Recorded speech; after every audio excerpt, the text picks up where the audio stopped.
Hello, everyone, and welcome to our V.A.C. Roundtable. We're up to number 56 now, and we're joined for a second time by a very special guest. Of course, Alice O'Leary Randall has joined us again, and this time she wants to share with us on a passion project that she has taken on. And needless to say, it's something that many of us support for the simple fact that Alice's work predates a lot of the modern cannabis movement. And of course, that of course is great for the years of work. However, with the bringing forth of the internet, etc., a lot of the information when her and Bob were very active, as stated, was mostly in newspapers and articles such as that. So Alice has taken it upon herself to digitize the history, and on top of that history, of course, I talk Proposition 215 and others because that's the law here in California that has allowed my existence in the medical cannabis field. However, uh, I was an activist in the early 90s, and I heard as well as traveled around the country through 47 states and learned about the individual states and their laws.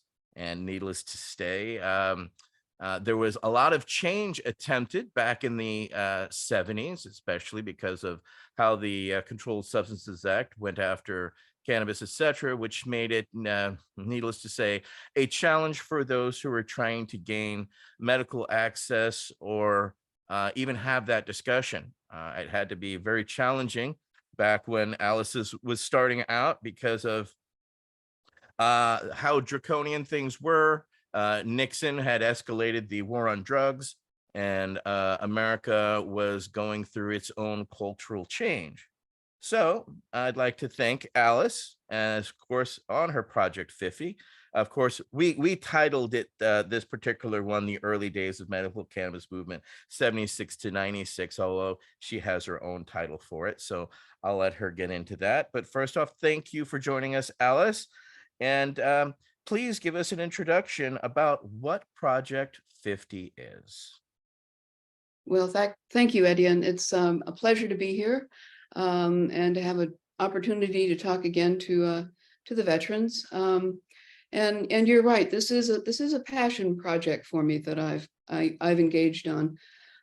It sort of started to circulate in my head back during COVID. I was doing some work, and I tried to find a copy of the original decision in my husband's 1976 case, U.S. v. Randall. And I didn't seem to have one in the house. I've moved a couple of times in the last few years, and things are a mess. So I figured, no problem. I'll just go online and I'll be able to find that easily. Well, I couldn't. I couldn't find it. And I found one copy that was not in the best of shape.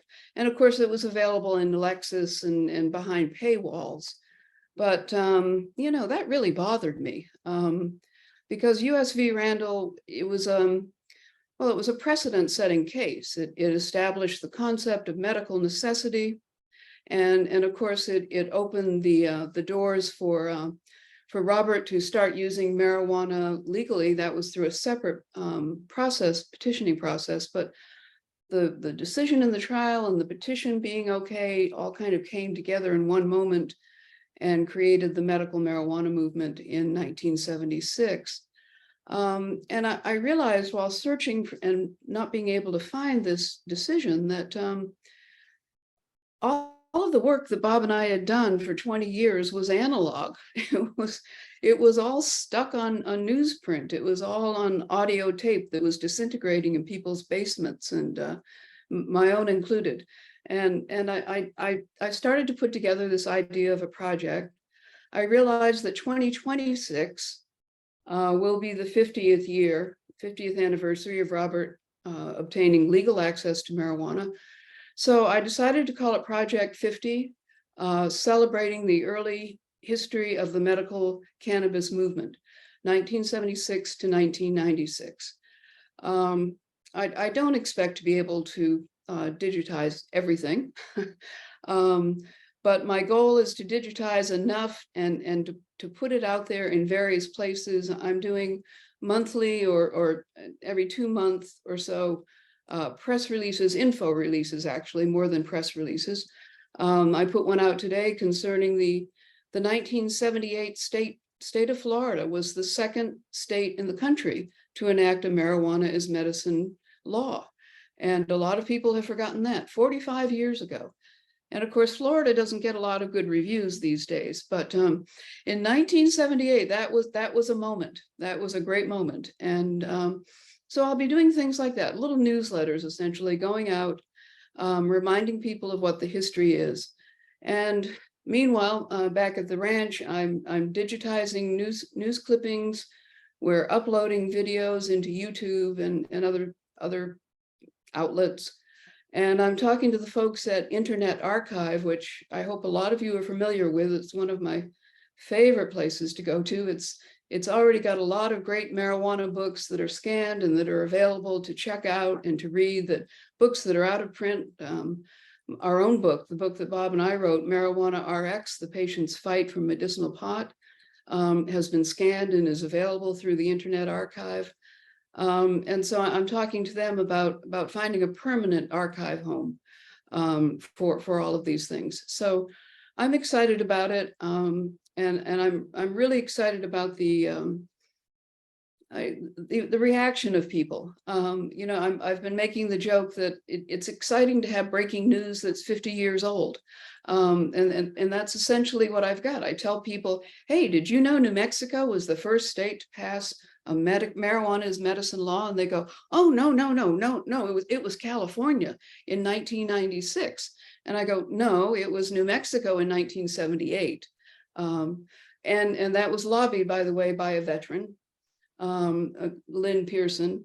And so, you know, I'm anxious to keep alive the memory of these people who worked so hard and very often gave the last good days of their lives to see that the reform to reform the marijuana prohibition and to make it legal for medical purposes. So I'm excited, and I feel like I'm hanging out with a lot of old friends these days. So. Well, thank you. Mhm. Needless to say, it's very much needed. And I am glad that you have taken this on, because it is very important for people to understand. Because oddly enough, Alice, majority of the younger generations here in California don't even know what Proposition 215 is. So the need for your digitization, needless to say, for the earlier history is very much needed. I'm very happy to hear that you're working with the Internet Archives, because it should be, and the work of all these great activists, including yourself, that spearheaded. You're the giant shoulders we stand upon currently. So anything that we can embolden ourselves with historically to enable the younger generations to realize the long road that it has been is well worth that journey. So I can't thank you enough for embarking on it, and I look forward to seeing Thanks. as and where this goes. I think Michael Krause has a follow-up real quick. Thank you. So great to see you, Alice. Likewise. I have just a very quick follow-up. Kenzie reminded me just the other night that the very first Park Davis flyer for the Cannabis Americana product is about circa 1900. Really beautiful, multicolor lithograph flyer with the picture, the botanical picture of cannabis and everything on it, very proudly talking about Cannabis Americana pharmaceutical product in over 120 years ago. That's on file at the Internet Archive. I forgot that we did that, but I had written an article about it with Dr. Mikaria, and that was enshrined in O'Shaughnessy's, and then I think Fred also published it in a couple other places. Very proud to be part of that, and yeah, I just wanted to mention that. It'll plug for the Internet Archive, I guess. Thanks. Yeah, great. It's a great organization, truly. Yes, maintaining the history pre-internet is important, because a lot of the younger generation think it all existed, and needless to say, we're that generations that realize that's not a fact. Next up will be Councilmember Wade Laughter for the next question. Councilmember Laughter. Thank you, Jen. Alice, I really want to appreciate you taking the time to be with us today. So much respect for what you and Robert did for those of us who need cannabis in our life today. This Project 50, I'm fascinated. What's your vision for how this might look going forward? Because I think, to your point that you were making right there at the end, most of the folks who lived this history are either no longer with us or in that transition. And meantime, none of it's easily accessible history. So would you speak about that, please? What your vision for how this might look going forward? Well, that's it's a tough question for me, Wade, because first of all, I've made this in my mind. I've made this a 3-year project. I'm 75 years old, and the writing's on the wall, and I feel time running out, and so I'm kind of trying to approach things in small chunks, and if I can get what I want done, and by 2026, and I still have the energy to go forward, which I hope I do, we'll see what happens then. There's a couple of things that I'm working on. For example, the book that Bob and I wrote, Marijuana RX, The Patient's Fight for Medicinal Pot, came out in 1998. The Kindle did not come out until 2007, which was the year the publisher of our book went out of business. So as a result, we do not have a Kindle version of Marijuana RX. And I've been working on that. I've been saying for a number of years, I've tried to interest publishers in it. I've known in my heart this needed to be done. And so I've been working on that. I hope to get that out. And I think, with the modern technology, with being able to put in all the digital links, you talk about Lynn Pearson in New Mexico, and you can give people a link to the law that got passed. You can put video up, if I can ever wake them up at the TV stations in Albuquerque. But I hope to get video of Lynn that I can put up somewhere. And, so all of these things, I think, are going to generate kind of lives of their own. And who knows where that will lead. I must say, I'm really grateful and excited about the interest in this project. It's a lot more than what I expected, and that's very gratifying. So who knows what the future will bring, Wade? Our hope is we're in it, but we'll just have to see how that goes. No, I love your approach of one thing at a time, doing what you can when you can, see how it unfolds.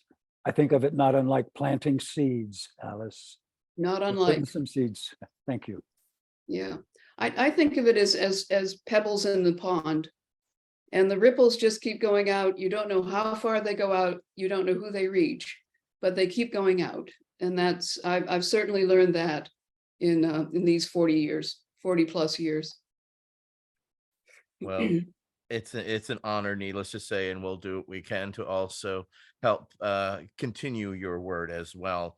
As you release these things, we'll be more than happy to share them with others so that they can gain the understanding and the depth of understanding that is needed, because it was countless lives that led to the change that we are experiencing today. And unfortunately, these names have been forgotten to time, and it is important that they are remembered. And especially coming from somebody who rode the integrity train with them all, it's an honor, needless to say. So next up, I have Nate Landau with the next question. Councilmember Landau. Hey, I first really want to thank you for doing this project. When I was in Vienna with Michael Crowley, I was talking to him about this thing, and how amazing it is. I'm only not even 38, so I'm a newcomer to this industry, this movement, and I want to learn more about it. So I really thank you for it. And my question is, can you tell us how Manorol came into existence? Oh, yes. I'd love to tell you how Marinol came into existence. that is a great story right there. So in 1978, of course, Robert got his marijuana in 76. That started the ball rolling. And, you know, they gave him the marijuana and they sort of expected him to go away and not say anything. But this was a man who was trained in speech and rhetoric and who had a master's degree in rhetoric. And that's the art of persuasion. I mean, you couldn't have cherry picked a better person. And he wasn't about to be quiet. And so all through 1977, and he was out on the road, ginning up support, if you will, and people were very interested in this.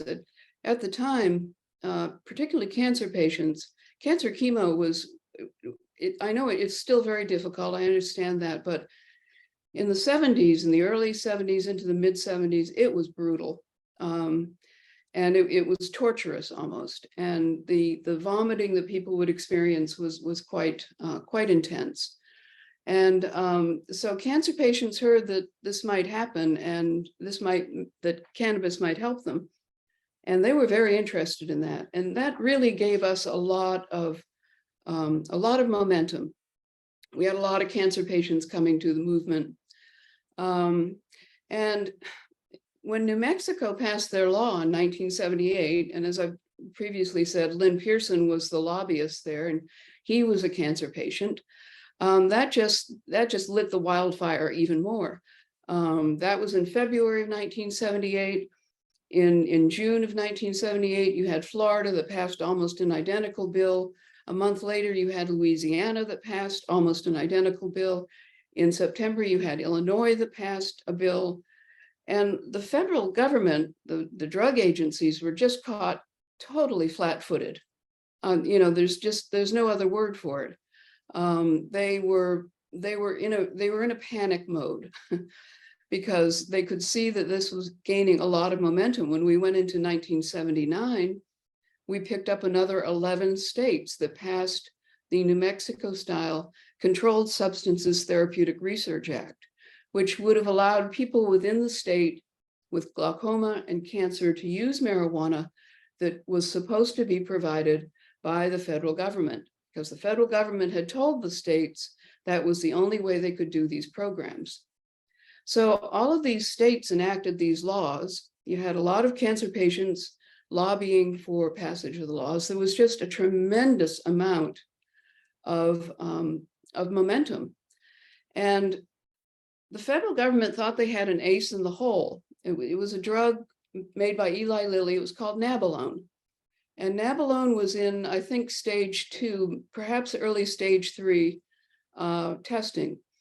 And, you know, this is really a curious time to be looking back at all of those things, because the perspective I have is entirely different than when I was living it. And I'm reading these memos now, and I can almost feel the panic that's being quelled down by this thought that it's okay. We have Eli Lilly, and they're going to release this. We're going to approve this drug called Nabilone. It's good for cancer chemotherapy patients. That will take the wind out of the sail, and everything will be fine. And then the beagle dogs started to die. In the long-term research project with Nabilone, beagle dogs that had been given the drug for, I think, 120 days or something like that, suddenly started to seize up and die. Well, now Eli Lilly did the honest and what's the word? They did the right thing. They said, okay, we're pulling this drug. We need to go back to the drawing board. And we're not doing any more studies for a while. Nabilone, by the way, went on to become Sesamet and is available in Canada and several other countries. And I think it's prescribable here in America as well. They worked out that a dog's physiology is different than humans, and that's what caused the problem. But at this point in time, in 1978, Nabilone was DOA, it was gone. And so suddenly the feds had all of these state laws, had all of these states saying, hey, we've got this law, we want your federal marijuana. You know, we're gonna need, I don't know, thousands of marijuana cigarettes. Well, the federal government didn't have thousands of marijuana cigarettes. They have a pokey little farm down in the University of Mississippi that they like to call a pot plantation, but it's puny. I mean, it's just pathetic. And so they were back into panic mode again. And so they did the only thing that they could do. They turned to synthetic THC that had been used for research, primarily animal research.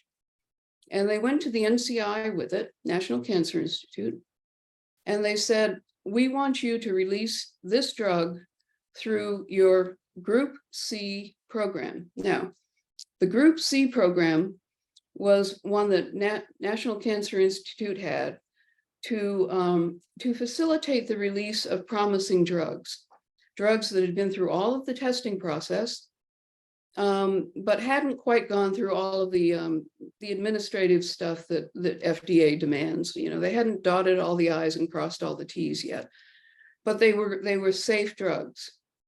And NCI didn't like the idea initially of releasing Delta-9 THC. There were a couple of memos that said it wasn't, that this Delta-9 THC wasn't formulated properly, that when it was used by humans, it was erratic. It could have very bad side effects in humans, and NCI really pushed back for quite a few months, but finally the agencies, FDA, NIDA, and DEA all pushed back, and NCI said, okay, we'll release Delta-9 THC. And when they did so, the headlines of the time were astonishing because it was always pot pill released. And every federal official that had a quote in these newspaper articles would talk about this pill. It's just like pot. It's a pot pill. I mean, the advertising was so false and so bogus, but it released through the NCI program. Several 100,000 pills were distributed over about a 4-year period, I think. And by then, FDA had found a company in New Jersey by the name of Unimed. And Unimed agreed to take over manufacturing the Delta-9 THC pills. They agreed to go through the process of filling out all of the paperwork, doing all the administrative, the NDA, the new drug application. They agreed to do that. Poor souls, I think they thought it would just be like a 6 or 9 month process. And it took Unimed several years to get final approval from the federal government. But when they did, one part of that process was to rename it, and they renamed it Marinol. And so that is how Marinol came into our lives. Now, Unimed, as I understand it, did reformulate it slightly so that it was a slightly better formulation, but we all know that Marinol is still erratic. It's still not the best drug. It seems the best results are being achieved through very small dosing of Marinol. And they're doing very interesting things in Europe with Marinol in small, almost micro dosing. But at the time, we didn't know anything about that. But that's how Marinol came into our lives. And it did, the release of the Delta-9 THC through Group C did take the wind out of our sails as far as the medical marijuana movement was concerned. This was in 1981 that they finally did the release through NCI. And for the next 7 or 8 years, there wasn't much happening. The federal government called up all the states that had all of these marijuana is medicine law. They said, well, we don't have real marijuana. You can take these pills or you don't get nothing at all. And the states just kind of went, yeah, oh, well, okay. And that was that. So it's an interesting story. Not many people know about it. And it's just one chapter in this whole process of bringing cannabis to the market that needs to be retained. Well, they didn't know about it now. Well, they know now, which is why I want to have this discussion so that they can get educated and understand the depth of the history. And yes, needless to say, that's a very succinct and very nice timeline followed. And of course, to actually ride that roller coaster had to absolutely suck. You know, I can't imagine, but because roller coaster is considered to be fun rides, but this one could not have been in any way, shape, or form because you're dealing with the love of your life, his health, and all of that. So the stakes were beyond high. It was your life, and people forget that it was people challenged with their backs against the wall that push back for the change. And Yes. I can't thank you for enough for being one of those catalysts because we needed you. Michael Crowitz, you have our next question, sir. Thank you, Etienne. So, Alice, I'm particularly interested in my historical work that I do in the path of rediscovery. Of course, William O'Shaughnessy put a journal article out like in 1850 that basically started the discussion of medical cannabis in the United States. O'Shaughnessy, brought the ancient wisdom of India, to our shores, and we ran from there. He ran with it from there. But that history got lost. In 1941, cannabis was removed from the pharmacopoeia and the formulary. By the time, my dad, was setting up a business and raising a family, there was no doctors coming out of medical school that knew anything about cannabis, or, it sort of disappeared. And his friend, World War II vet, smoked weed, and other veterans smoked weed, and they brought weed back with them from Korea, Vietnam, etc. As far as I could tell, that's what got like Andy Weil and Dr. Grinspoon and Dr. McCree and all those guys started. But they then, like with the Fitzhugh-Ludlow Library, they brought back this information and started telling people about books that were printed in the 1800s and whatever, sort of restitching together the timeline and the evidence base. And, from that perspective, I'm just really curious about you and Robert, like where did you pick up on that? Where did you rediscover, your path of rediscovery? Where did you connect with medical cannabis? Well, we got into this thing the old-fashioned way, Michael. We got busted, and that was in August of 1975.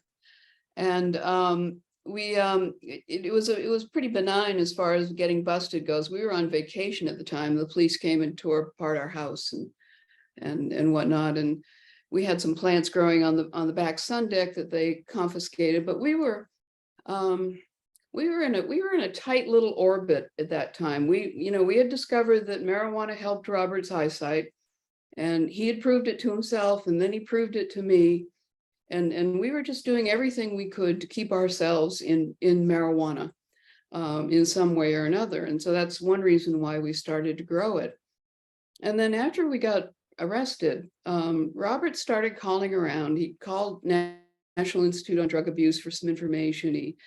He went down to Normal and met Keith Strop, and Keith gave him a file folder. It was the slimmest little file folder you can imagine, labeled medical use marijuana. It had like 3 or 4 articles in it. One of them was about Fred Blanton, who was an ophthalmologist down in South Florida, who was using marijuana to treat some of his patients, and he got in trouble about that. But then we got the report from the National Institute on Drug Abuse. They were doing an annual report to Congress at that point. I don't know if they're still doing it or not. And it had a whole section on therapeutic uses. It talked about using it in cancer chemotherapy patients, and it had a nice little section about possibly using it for glaucoma. And Robert found that section, and he just about, he about fell out of the chair. We thought we were the only ones in the world that knew that marijuana could help glaucoma. We really did.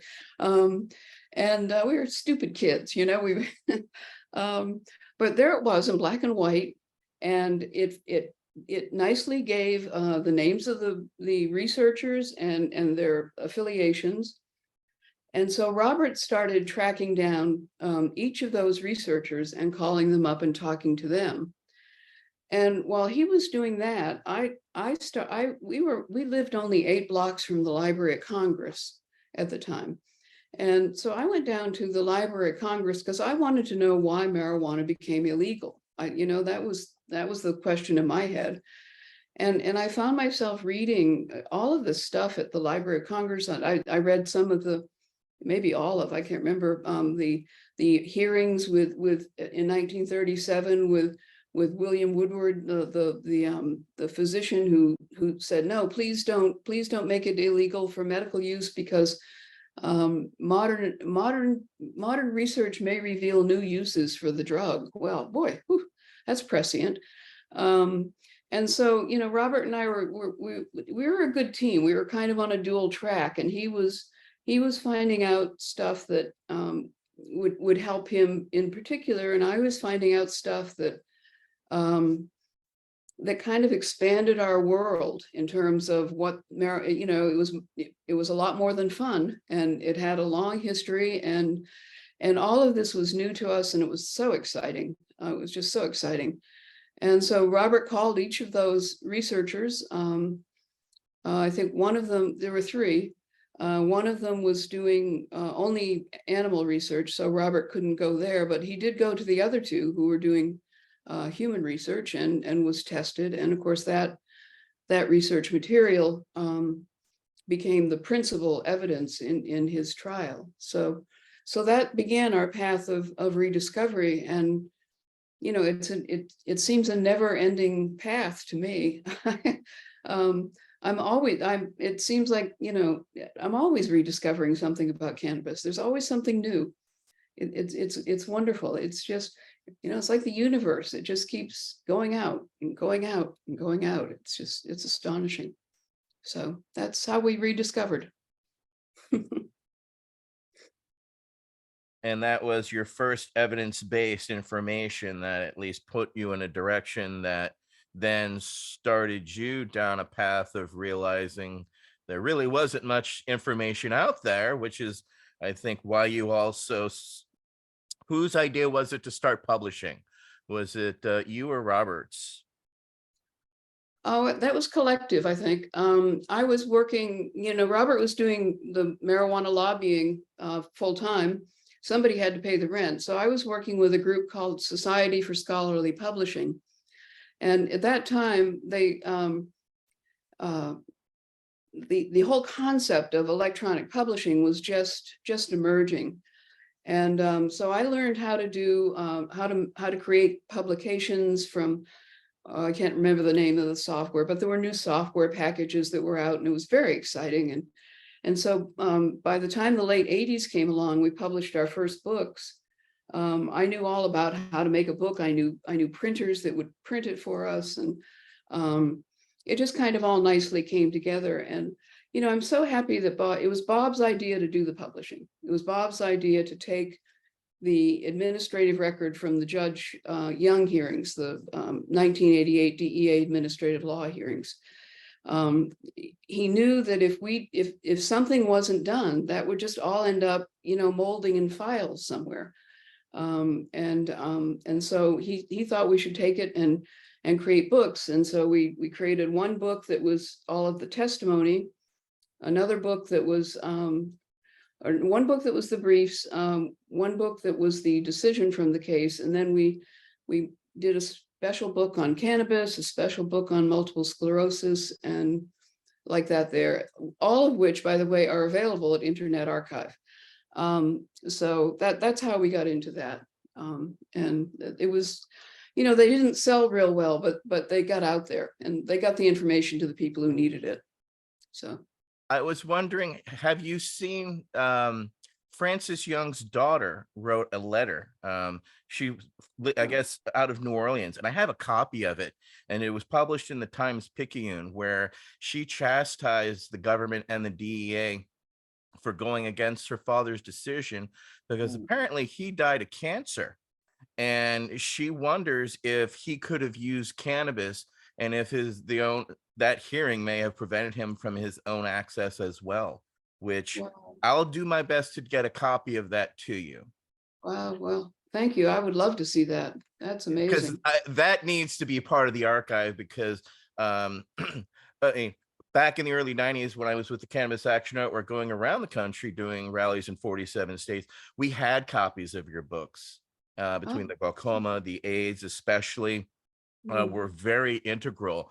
And when people saw those books, I mean, they would clutch them, I mean, and grab them out of sheer necessity. And it was beautiful and insightful at the same time, because there was no way for them to get to this information, and to be able to be the purveyor of this information in such a dark time, kind of felt like we were holding up a small little light along the way to keep it going, because your books were so specific to specific medical needs, that it registered with so many people who were either family members, or those that were dealing with those disabilities, or those actions at the time. So what you did rang for generations, and we carried those and we sold them with love, because unfortunately they were not available in a lot of the bookstores and a lot of the regular outlets,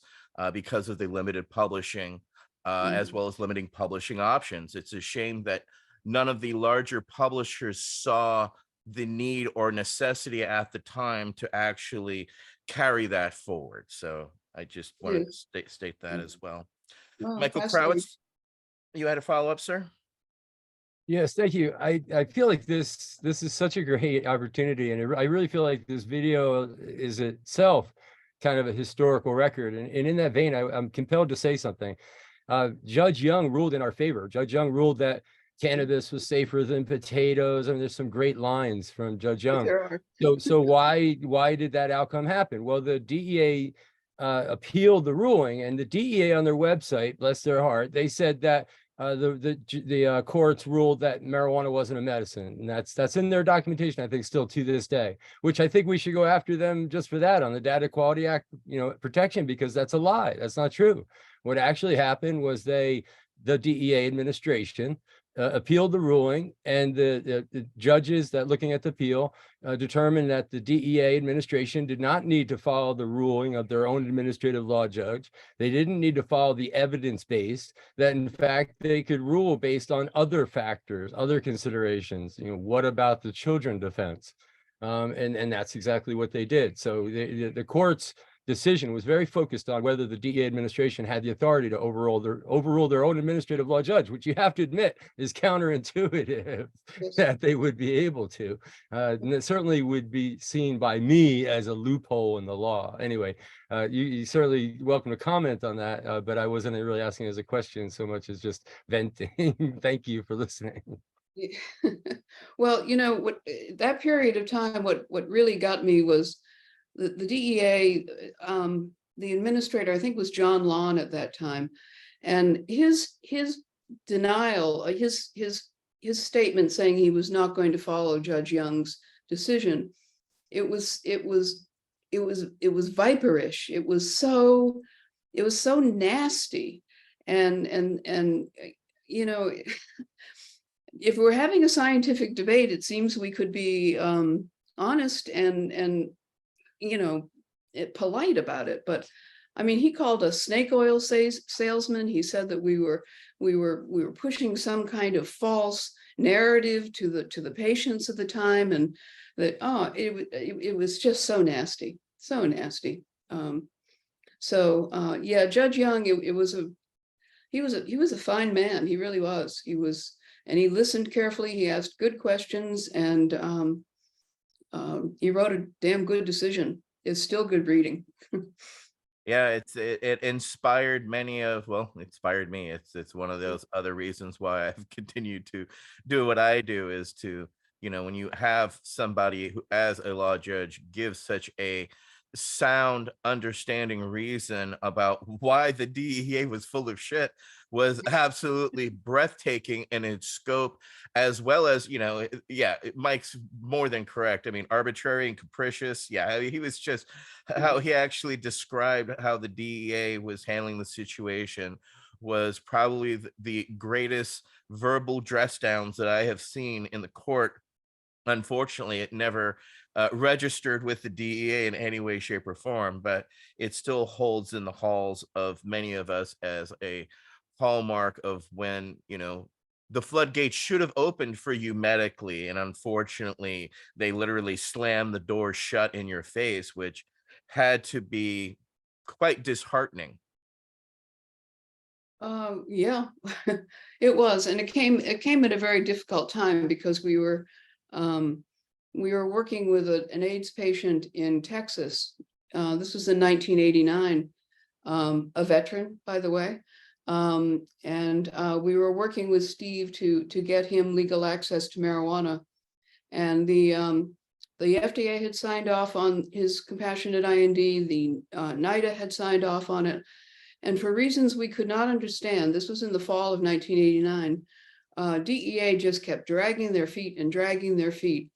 And finally, Lon released his rejection of Young's decision like on the last business day of 1989.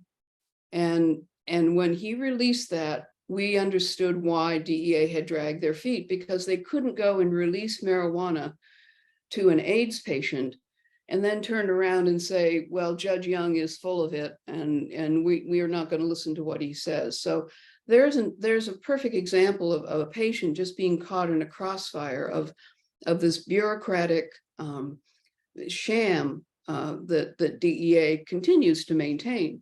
I swear the ghost of Harry Anslinger stalks the halls of DEA at night and sprinkles his evil dust everywhere. Some things seem to never change in that agency. It's quite amazing. How did Robert react to that situation? Robert was a very even-tempered fellow. He was angry. He was more angry because it made him realize why DEA hadn't released the marijuana to Steve, and Steve was really critically ill. By the time Steve got his marijuana that had been promised to him 4 or 5 months before, he was already in the hospital, in the Audie Murphy VA hospital in San Antonio, Texas. And he got his first batch of federal marijuana in the hospital, and the hospital let him use it. But he only was able to use it for, I think it was about 3 weeks before he died. And so that made Robert very angry that they had used this man as a pawn, essentially, and threw away his life, the quality of his life. So, Thank you for sharing that. I know that's not easy to relive, and it's frustrating as a patient advocate myself to hear that, because unfortunately, we still hear that of veterans trying to get access in hospitals to this day, unfortunately. So yes. we work for the change. Next up will be Council Member Al Byrne with another poignant question. Council Member Byrne, you're recognized. Alice, good evening. Thank you for coming by. I apologize for the picture, but I got storms here, and I'm afraid if I put a picture on, I'll just go away. Understood.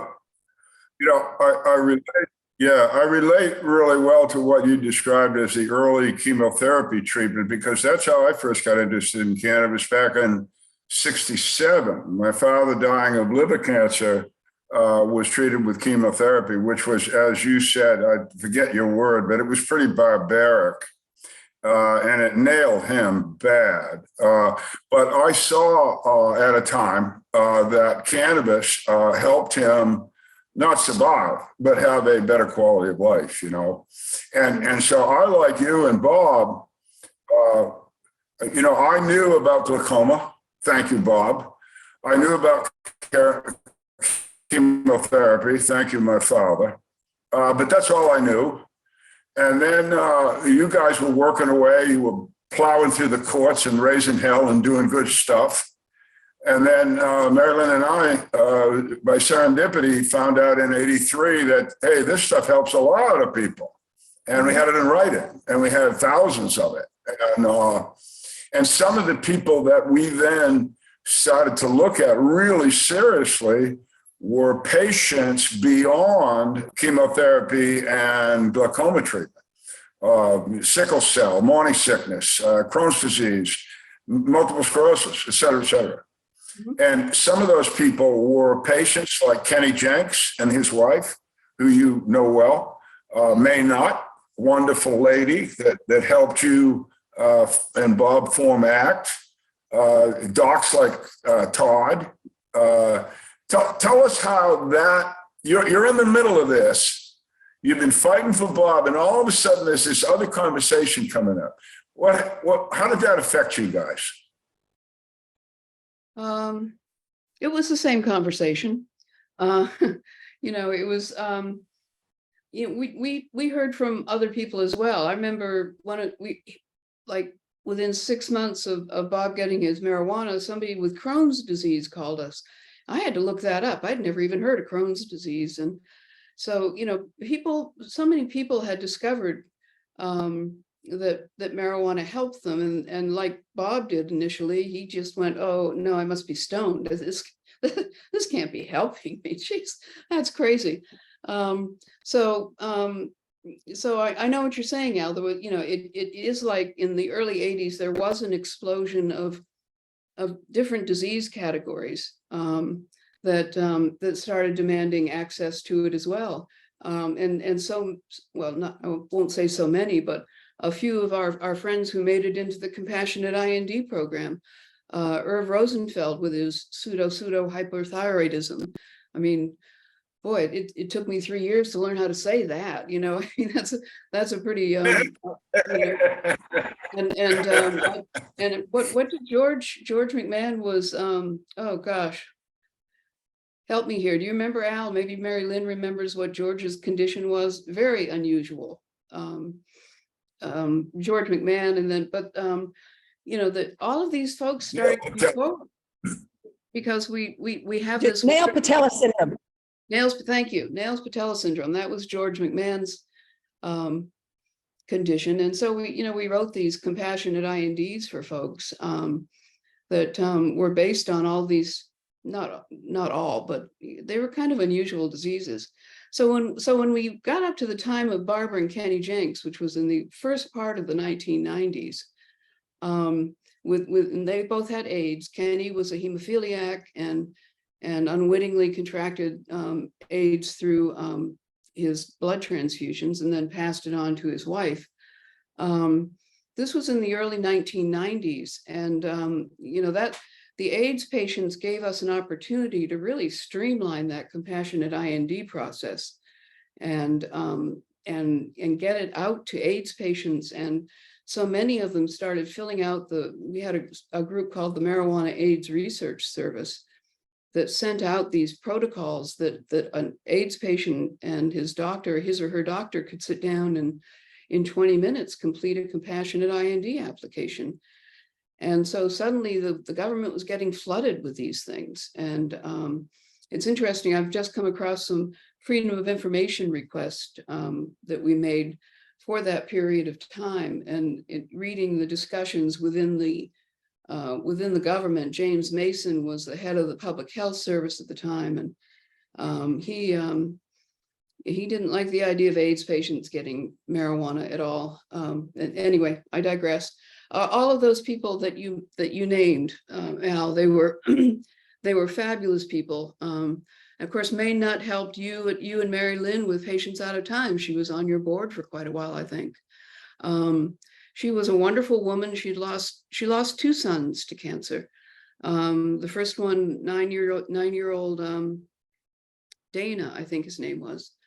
And then, of course, Keith Nutt, who was 20, I think. I don't even think he was 21. He might have been 20, might have been 23, whatever. But, May helped him and helped get the law passed in Michigan And nobody would have blamed her after Keith died if she had just gone quietly away. But she didn't. Bless her heart. She would come at the drop of a hat if you had something for her to do, something good for marijuana. And she became known, she was kind of the Brownie Mary of Michigan. She had the Green Cross, and she would go around and deliver marijuana at a time when we didn't have dispensaries, folks. We're not talking about deliveries from a dispensary. We're talking about a nearly 60-year-old woman driving around Michigan delivering illegal marijuana to cancer chemotherapy patients. That's the scenario we've got here. And the police knew what she was doing. She made no secret of it, but she had a heart as big as Texas. She was a wonderful, wonderful person. And Todd Micarea, we don't talk enough about Todd Micarea. He was such a fine gentleman, and he had a lot of good ideas. He was really before his time. I wish he'd come along maybe just a little bit later, because he had so many good ideas, and then he's gone too soon. He was, for those who don't know Todd, he was it in the Army that he started getting involved with some marijuana research and found out some interesting things, and decided to tell the truth, and another veteran, right? And started to tell the truth, and gee, they didn't like it when he told the truth either. There's a pattern here. So yeah, great people. There was somebody else you mentioned. Who else was in this question? Dennis Perone. Yeah, Dennis. Dennis Perone was a good guy. He was very curious. And there's some people, I've heard people say, well, Bob and Dennis didn't get along very well. I don't know that that's true. Bob always liked Dennis. Bob thought he was, a merry prankster kind of guy, which he was. But where Bob digressed with him was in his tactics. And Bob was always, he was rigid about keeping cannabis as medicine and cannabis for fun separate. And he was worried, and I think rightly so, that the cannabis for fun could kind of roll over medical cannabis. And I think we see that happening in some cases. So I think his instincts were right, but Dennis, you can't understate what Dennis did. He did an amazing job in getting Prop 215. Where would we be without him? Also a veteran. Yes, also, there we go. And yeah, So, I agree with you 110%. Dr. Todd was the reason I was involved in cannabis. He made me his first Desert Storm veteran and kind of took me under his wing. And I was fortunate to be at his side in his last days, because he was nothing but an inspiration, and definitely gone too soon. And I'm glad to hear you. I can still see him holding a camera and running around and trying to document everything, which was also a part of what he was trying to do. Was he realized and what was happening was quite historical, and he wanted to right. do what he could to document it so that future generations could understand. So I see this as continuing as on his work as well. So And his archives are at, I think they're at NIH. I think they're in the National Library of Medicine. I'm pretty sure that's correct. His sister arranged for him for those to be deposited there. So they're available, folks. You can get out there and have a look at them. that is true. All right, next up. Oh, it's me. I'm going to ask you. Of course, in the early 90s, there was another cannabis activist kind of popped up, but this was more in California. I was wondering if you had crossed paths with Peter McWilliams. Sort of. We knew about Peter's case, certainly. But I was trying to remember this the other day because I came across an article about Peter. And I don't, I just, reading his case again, I was just crying at the end of it. They tortured that man. And I couldn't think of any other patient that had endured so much obvious abuse from authorities. Peter McWilliams was an AIDS patient, and he got busted. And there were parts of his story that he's on the West Coast, we're on the East Coast, and we couldn't get all the story straight. So we were not directly involved in his case. But, I think it's fair to say that Peter McWilliams really just got screwed terribly. He got busted, and he was told that if he was caught using any marijuana, they would come and take his home away, which is where his elderly mother was living. And so he was under this tremendous pressure. He was sick. He couldn't use cannabis to feel better. He was on trial. It was a terrible situation, but we did not know him personally. But he should not be forgotten, for sure. Thank you for that. Next up is Mary Lynn Mathry. Mary Lynn? Hello, yep, had to unmute myself, a little slow here. Hello, Alice. Hey, ML. So, yeah, you and Bob really are what got us going on this. So obviously we stand on your shoulders. This question about sourcing Robert's medicine, where did you originally source Robert's medicine? You kind of touched on the farm, et cetera. And how would you compare access challenges from then to what patients are seeing today? Now, I did want to add with that, when you describe, in terms of getting his medicine and where, gosh, what was it? It was in like 2001 when George McMahon opened a canister and randomly took out two marijuana cigarettes from the canister. We opened them up. This was at Ethan Russo's house in Montana when he was doing the study of some of the patients. And so he opened them up, and literally we separated out the seeds and stems from the dried leaves and took a picture of it. And it was in his article when he published the research report. It was, and they tried to deny it. It was a later case that Rick Doblin got involved with about, making those claims about the NIDA pot not being very good and having seeds and stems, that they literally had Al do a testimony too, because we all signed something that day, taking the picture, and we all signed something saying that we saw him open it, just to make sure that it was clear.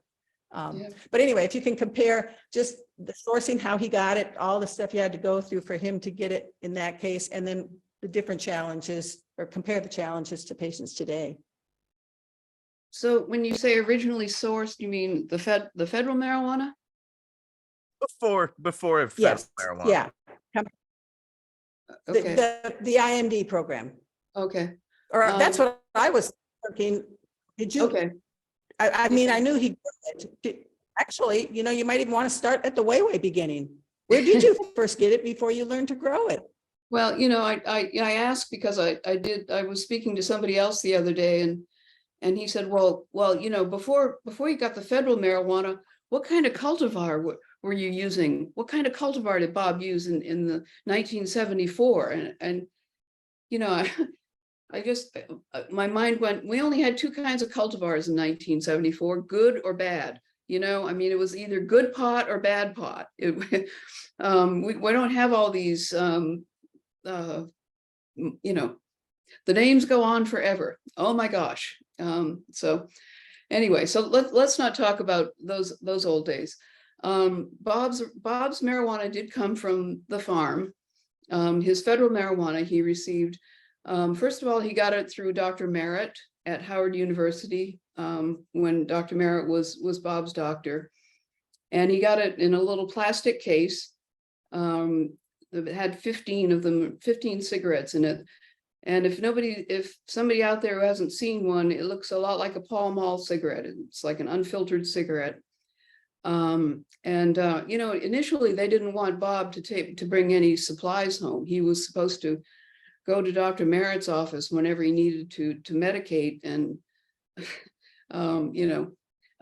that was just one of the long list of stupid things that the federal government tried to impose on him initially.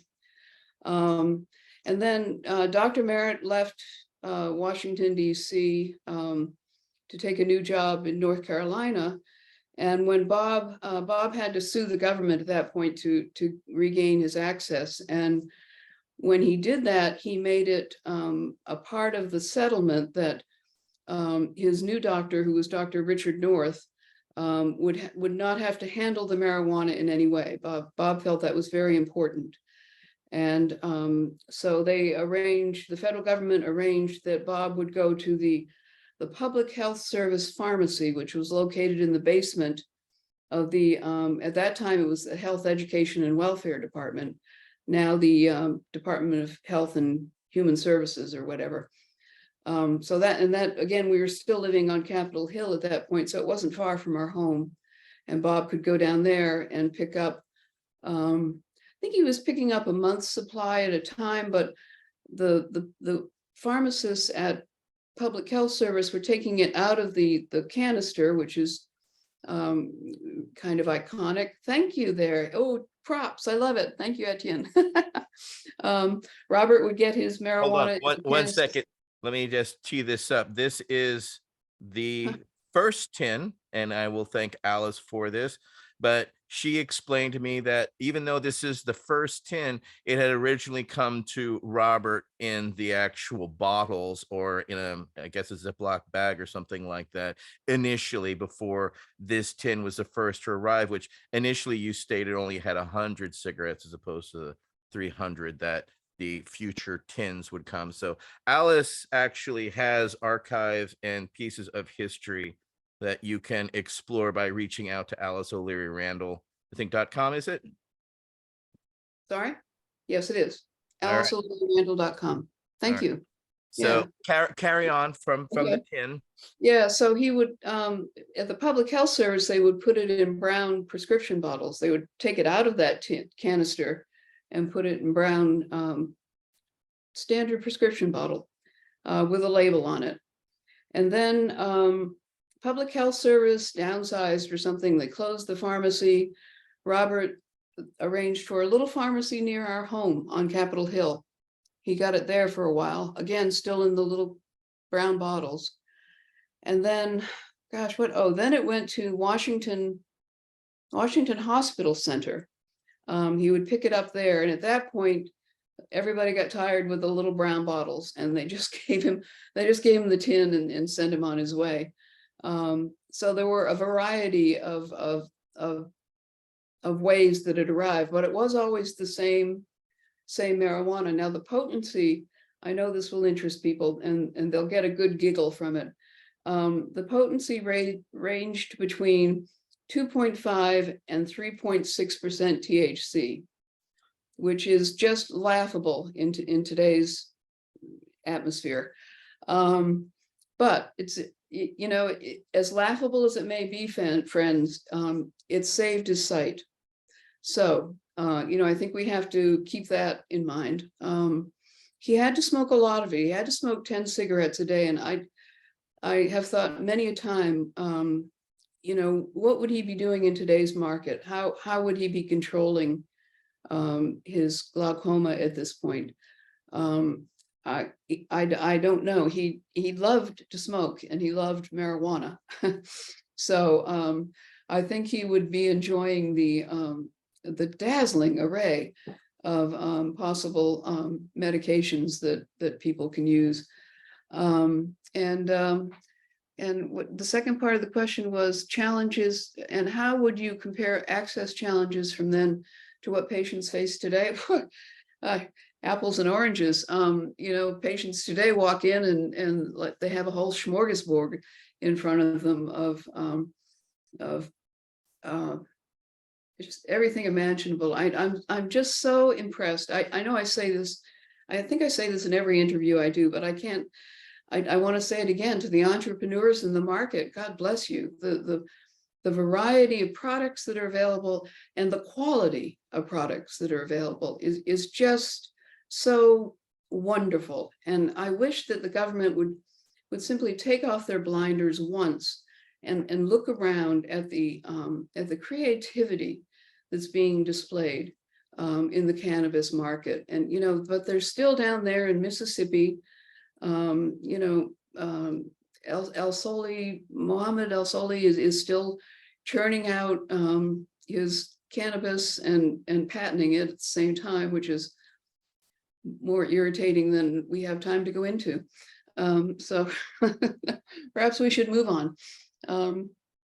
That was about as polite as I think we can get there. And I appreciate your candor and professionalism there, because, you know, yeah, I always wonder myself, you know, the history of what was available to even what when I was first a dealer, I was selling, you know, quality worse than what Robert was getting from the government. But to know that, I mean, this tin is October 1, 1976. Yeah, yeah. So absolutely frustrating to know that, one, I had no idea about medical cannabis, much less this program even existed, until I was way into being a medical patient myself.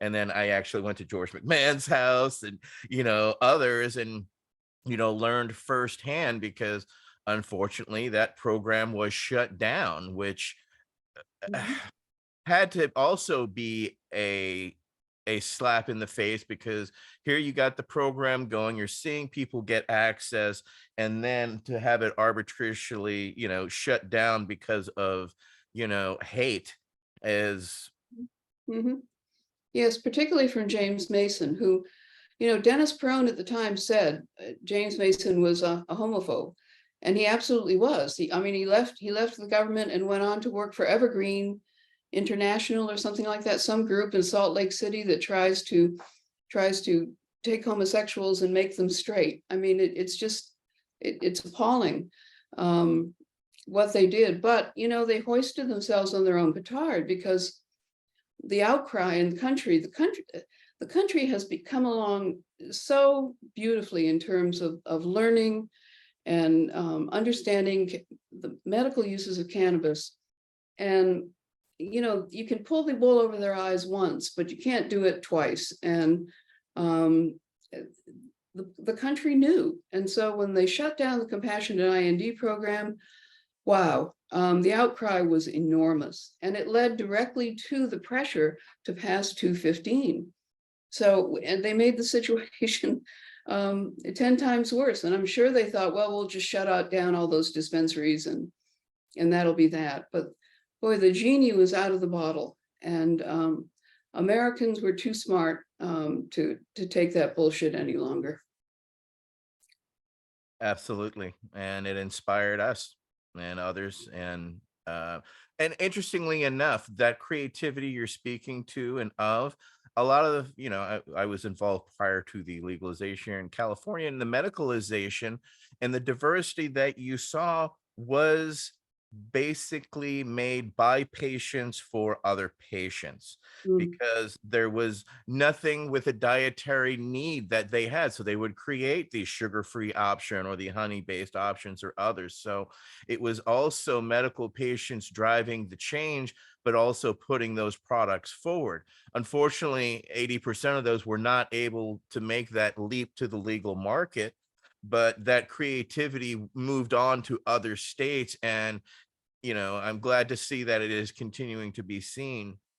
But I think, yeah, I think Robert would be mad to a certain extent too. But that leads us to our next question, which will be from Wade. But wait, before we get to Wade, Mary Lynn had a follow-up. Sorry. Apologies. Mary Lynn? Yeah, sorry. Yeah, I just want to say, Alice, that, you know, the story, just going in detail, and let alone the legal case and all that, but then of getting the cannabis, those that you just relayed, that story there, that needs to be in the history. I hope you're doing a real thorough oral history yourself of the life and times back then. I mean, that is fascinating, and it is amazing. And when you said Mason, it reminded me, you're right. There was something publicly, he said something like, the gays are the reason they shut down the IND program was something about gays will have rampant sex. We can't have, I mean, that he literally made that public statement. Well, he said they were going Are to you go kidding around. me? These people are dying. He said that they were going to go around with their and have sex so that they could get AIDS, so that they could get their medical marijuana, which is about as hateful in a statement, I think, in the day as could be. But his name should be remembered in the archives for his hate, much less his hateful rhetoric, because that's what steered the other politicians into the fear to shut it down, which is disgusting. Yeah. Who is an MD, ETN? That guy was an MD. And I will add to your quote, he said all the things you said, except they were going to have sex in the streets, say right in front of your wife and your children. That's crazy. It's crazy shit. Yeah. Can't And help but think he's talking about himself. well, with that, I'll turn this over to Councilmember Laughter for our question. Sorry for that interjection. I couldn't help it. Mary Lynn, I really appreciate the part you're doing here on history, but I want to call on the apparent wise woman I'm looking at and ask you, as a patient myself and as an advocate for patient for your husband and many others you've known, what would you suggest we do to fix the current situation with cannabis and the cannabis movement, particularly vis-a-vis the needs of patients? Yes, there's lots of products available, but they're expensive. Many markets, they're not available, et cetera, et cetera. I'd love to hear your thoughts, if you will, if you're willing to share. Thank you. Oh, wait, I wish I had thoughts to share. I do. I think we're in a time where tremendous change is coming. And so we've got to stay local with each other. There's so much change, I think, that's going to come, big change, hopefully with some kind of reasonable policy coming out of the Biden administration. But I don't know. I won't be fooled again, as the WHO said. Well, I'll believe it when I see it. But I'm really concerned that it's already happened in Washington State, where they've taken the medical program and they've folded it under the Bureau of Alcohol and Tobacco, which is absolutely no place for it to be. And that's going to happen in other states because the revenues are down. And why do we have to keep the 3 people that are keeping the medical part going? We can just get rid of them and we'll do all of it over here. That's what worries me more than anything. Because medical use is different. Medical patients have different needs. And so, it's still a fight for us. It really is. It's still a fight for us patients. We have to keep together. And it's that old saying of think globally, but act locally. So, you have to keep writing your Congress people, and hopefully you have better Congress people than I do. And, I just, I don't have an answer, Wade. I'm plumb out of answers. I don't. I just don't know where it's going to go right now. But, it's not going to be closed up. It's not, they're not going to shut it down. But I do have concerns that what we're seeing from the federal government is some kind of stall program. First of all, the state programs have been a tremendous boon to the federal government because it's taken the pressure off of them. You know, everyone's all concerned about their states now. Nobody's thinking about, hey, you know, it's the federal government that's screwing us still. You know, what them? We need to look at them. Nobody's looking at the federal government. So the pressure has been off of them, and they're all very focused on these new single molecule cannabinoid-like medicines. And I honestly think their strategy is to just keep stalling things long enough so that they get a few of those on the market. And then they'll start quietly moving towards closing down dispensaries or whatever. I don't know. I worry about that. I do. I don't trust them. They're not to be trusted, not entirely. And so, you know, keep your eyes open, folks. Just, it's not solved yet. It's not solved. Absolutely. And that's why we're ever vigilant. We're actually, we're in DC just last month working on, you know, still trying to get access as far as veterans, which of course, once we get that, it will open up for everybody. So that's why we're going that route, because we have our own unique culture as well as environment, of which, since we are a concentrated solution of the American people, we're going to hopefully, you know, work our angle and continue it along the way. So thank you very much, Alice, for absolutely fascinating conversation. I think this is a very historically significant one for our archives, and I hope people will learn from and start looking towards. And as you continue to put these names out, that they are remembered and held in esteem and honor as they should be for, you know, what they gave toward this movement, as well as what you have done and continue to do. So And thank you, Alice O'Leary Randall, for joining us tonight for a say very one more thing, Etienne. absolutely. Hello. Oh, Go ahead. Etienne. Yeah, I'm sending out, I mentioned I'm sending out these info releases, if you will. And if anyone wants to receive them, please just send me an email and I'll put you on the mailing list. I'm Alice O'Leary Randall at gmail.com, all lowercase, no punctuation.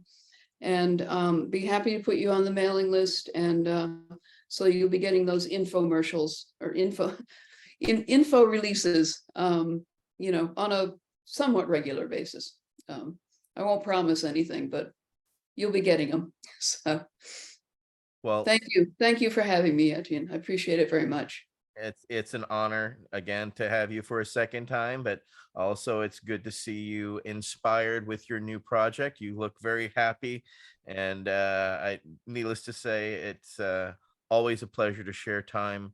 And I want to thank all of our council members, Michael Green, Michael Crowitz, Nate Landau, Mary Lynn Mathry, Al Byrne, Wade Laughter, myself. I'm Etienne Fontan, and I can't thank you enough. This has been V.A.C. Roundtable number 56, Alice O'Leary Randall and her Project 50. Thank you very much, everybody. Have a great rest of your night, and we'll be back in 2 weeks. All right. Thank you. Good night.